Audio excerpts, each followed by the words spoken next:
Hey everyone, what's going on? Retire on Dividends here, back to make another video about a new high-yielding ETF.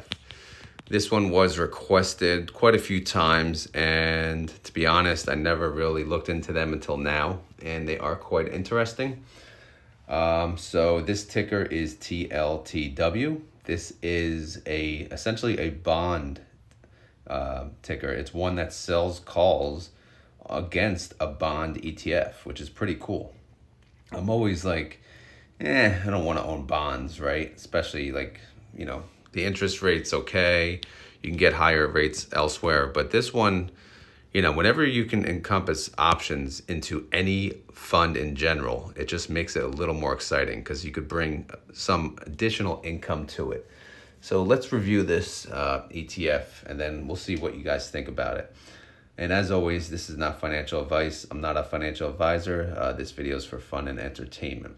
So as you can see, I have the iShares.com website. They are the ones that can bring this fund to you, TLTW. So if you look, okay, the NAV is $27.98. This website, a little different than usual. Stuff is kind of all over the place. But yeah, so $27.98, expense ratio 0.35%. We do like that. Investment objective. The iShares 20 plus year Treasury bond buy right strategy ETF seeks to track the investment results of an index that reflects a strategy of holding the iShares 20 plus year Treasury bond ETF. Okay, but why TLTW? Well, potential for enhanced income, diversification, and easy access. Simple enough. This just talks about the performance, which has not been great, I'll say, over the past year. This fund's pretty new, by the way. Where is fund facts?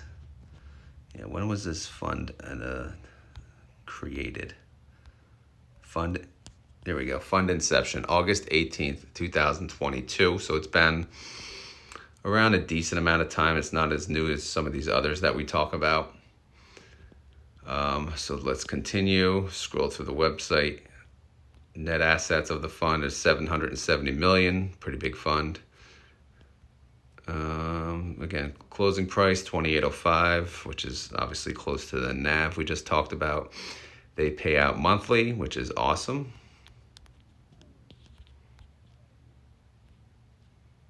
Average, here we go, 30-day yield 3.57%, 12-month trailing yield 17.98%, and distribution yield is 17.07%. The difference between the two, the 12-month is the actual prior 12-month payment divided by current price. The distribution yield is the latest payment times 12 divided by current price.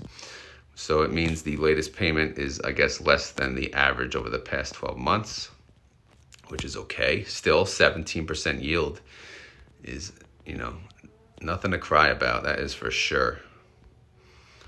Here's the fee breakdown. Management fee, 0.2%. And then acquired fund fees, whatever, 0.15. But in the end, 0.35%. Here's their holdings, which basically they own TLT. And then they sell calls on them. So if you look, the top item, if I click it in yellow, that's TLT, which is another ETF by iShares. And that's essentially, what they own. It's everything they own. Then about down here, they sell calls. So they have a $90 call. When does that expire? Do they even have a date here? Maturity, okay, December. This is kind of weird how they set it up, December 15th. And then they have cash, small weighting, and then they have treasuries, pretty small weighting. So for the most part, you could say that they own TLT and they sell calls on TLT. So real quick, what is TLT? Again, TLT it's an iShares fund. Basically, they just own the treasury bonds.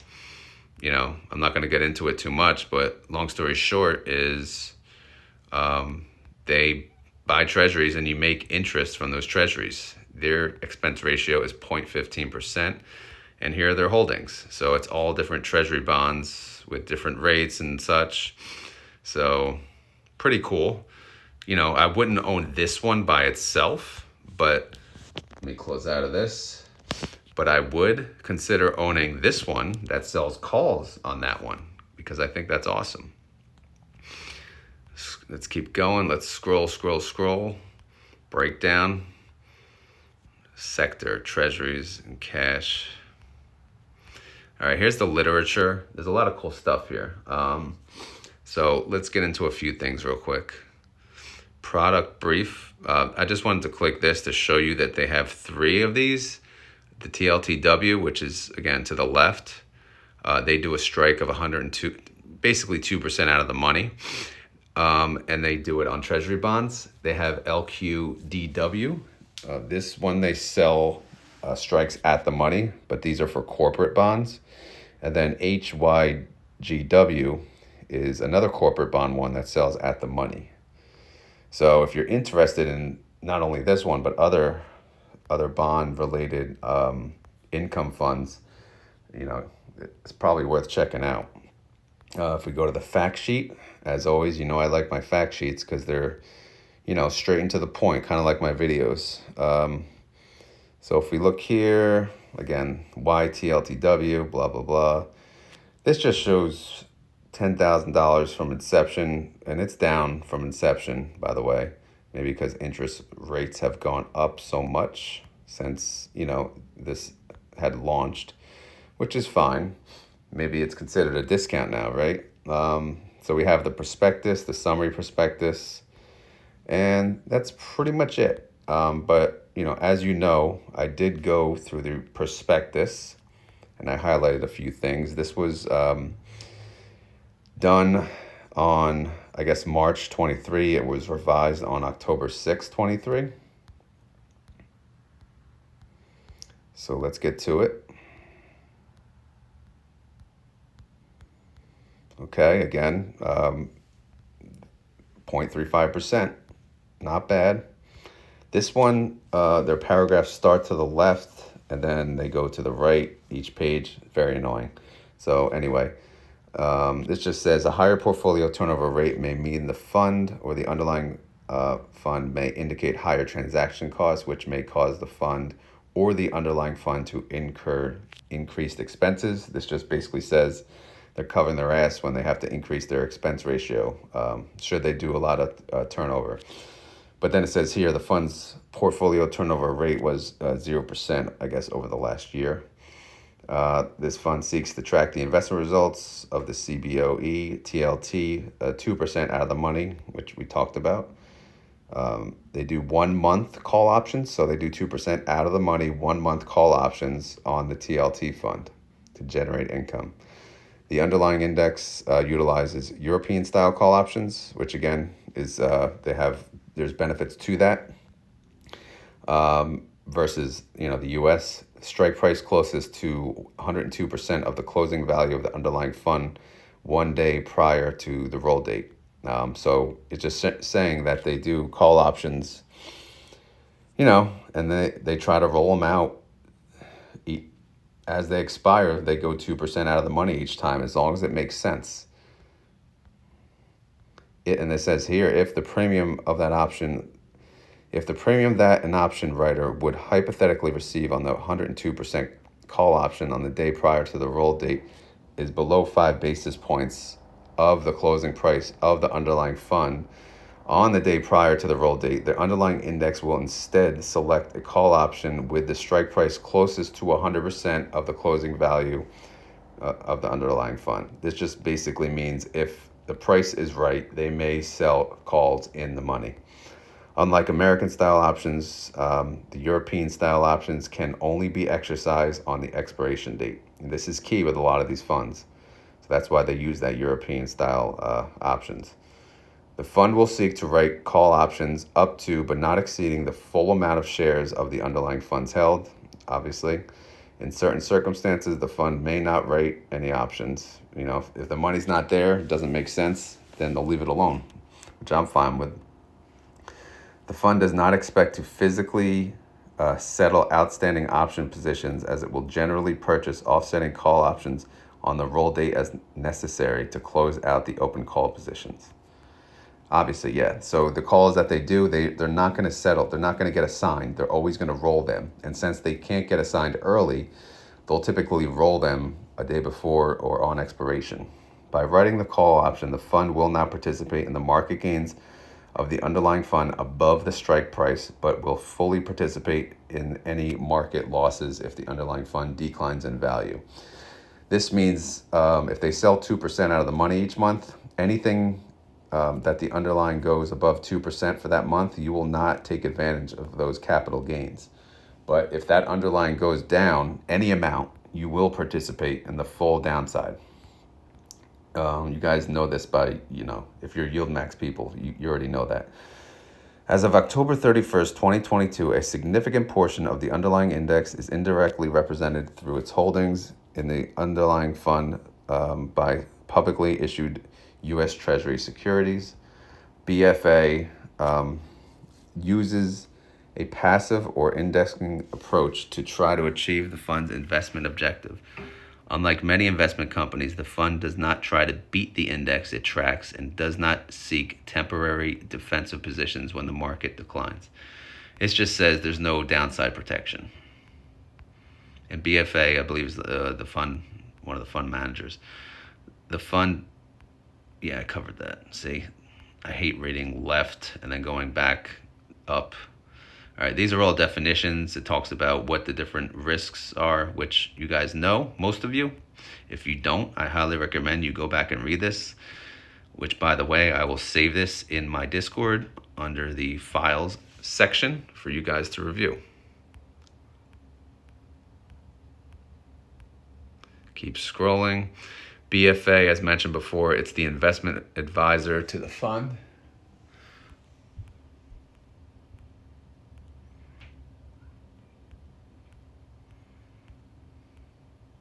Scrolling through. I think there is some other stuff covered here, which I'll get to. 52 pages. I know that's a lot, but it is what it is, right? Sorry if this scrolling is making you dizzy, but I'm almost done. Wow. I'm pretty sure there's something else towards the bottom. So while I'm doing this, as always, let me know in the comments what you guys think of this fund at the end of the video. But to be honest, this does interest me as a small, diversified option into my portfolio. Keep scrolling. Maybe that was it. All right. I apologize for wasting your time on that, but yeah, that's it. And so the only other thing I wanted to cover is the TLT dividends, which again, since we own TLT, we should be taking advantage and getting paid on these, which are around, if you look, 3.78% dividend yield, which are pretty consistent, kind of going up in time, which is good. So I just wanted to show you them. And then the TLTW dividend history, if you look, their yield, again, 17%. So that 3% must be part of that. And they're paying all over the place. Last September, they paid 55 cents. The September after that, they paid 33 cents. But then in November, they paid 40 cents. So it's kind of all over the place. But if you're a yield max person, you're kind of used to that. And then I pulled up the chart, which, again, is kind of on the downside. If you pull up like the 1 year, no, let's pull up year to date. It's going down, but if you got in, down here at the dip here, you may be sitting pretty. I'm not sure, again, hopefully this will recover in time, but time will tell. We could be at a deep discount. Let me know, you bond people, what you guys think. Is now the time to buy this fund? I'm no bond expert. I'm just a guy, covering a prospectus, covering the ETF, and what I think about it. So yeah, that was the only other thing I wanted to cover. I think, we did cover the holdings and we covered everything else for the most part. And as always, I'll save the prospectus to my Discord, and you guys can do the review yourself. But for a 17% yield What do you guys think? I think this is worth at least 2% of my portfolio. So I'm probably going to consider adding this at some point. I don't know when, maybe soon. But these funds, every time I look at a fund, unfortunately, there's something I like about it. I need to control myself, but this is the first bond fund I'm actually interested in. But yeah, let me know what you guys think of this fund. Let me know what you think of the video. If you enjoyed this video, please click like, and that's it. As always, not financial advice. Do your own research, guys. I hope you enjoyed this and have a great day. Later.